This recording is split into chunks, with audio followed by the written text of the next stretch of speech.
Hello guys मैं डिम्पीए मोर चेनेलर eighty नतुन भिडिओले आपनालोকক स्वागतम जनाइছোঁ। আজি লৈ আহিছোঁ এটা ৰেচিপিটোত লাগিব দুটা কাঁচকল আৰু দুটা আলু মই বইল কৰি লৈছোঁ আৰু এনেকৈ পিটিকি লৈছোঁ।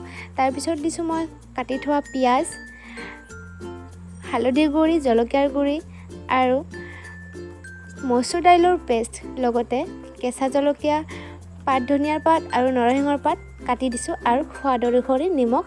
আৰু এতিয়া মই খানি লৈছোঁ। তাৰ পিছত এনেকৈ গোল গোলকৈ চেপ বনাই ল'ম। আৰু এইফালে মই কেৰাহীখন পাতি দিলোঁ। কেৰাহীখন পাতি দিয়াৰ পিছত গৰম হ'বলৈ দিলোঁ আৰু এতিয়া মই মিঠাতেল দিলোঁ। মিঠাতেল গৰম হৈ গৈছে আৰু ইয়াতে মই এটা এটাকৈ দি দিছোঁ।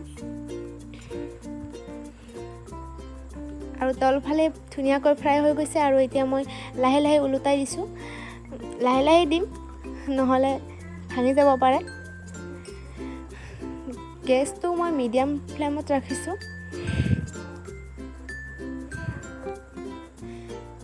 লাহে লাহে ওলোটাই দি এনেকৈ আৰু 2-3 মিনিটমান ৰাখি থৈ দিম। আকৌ ওলোটাই দিলোঁ। এয়া ধুনীয়াকৈ ফ্ৰাই হৈ গ'ল আৰু এতিয়া মই বাতিটোত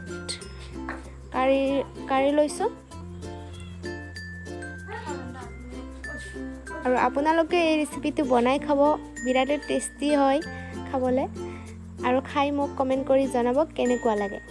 যদি মোৰ ভিডিঅ'টো চাই ভাল লাগিছে লাইক কৰিব নাপাহৰিব, কমেণ্ট কৰি জনাব। আৰু যদি মোৰ চেনেলত আপুনি নতুন হয় তেতিয়াহ'লে নিশ্চয় ছাবস্ক্ৰাইব কৰিব নাপাহৰিব আৰু কাষত থকা বেল আইকনটো টিপি দিব। ধন্যবাদ মোৰ ভিডিঅ'টো শেষলৈকে চোৱাৰ বাবে। Thank U.